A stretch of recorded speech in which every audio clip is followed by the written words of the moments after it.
beberapa jenis usaha tani, diantaranya bisnis tanaman, bisnis pembibitan tanaman, pertanian hidroponik, dan pertanian organik. Nah, lanjut yang kedua, tujuan usaha tani memenuhi kebutuhan pangan, meningkatkan kesejahteraan petani, dan memperoleh keuntungan secara ekonomi, menciptakan keunggulan bersaing. Usaha adalah kegiatan mengelola sumber daya alam dan lingkungan hidup untuk menghasilkan produk pertanian. Produk pertanian juga dihasilkan bisa merupakan bahan pangan, hasil perkebunan, buah-buahan, bunga dan tanaman hias, hasil ternak, hewan, dan ikan.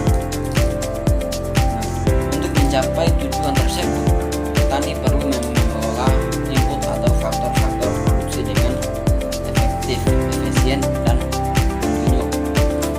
Faktor-faktor produksi tersebut meliputi tanah, tenaga kerja, pestisida.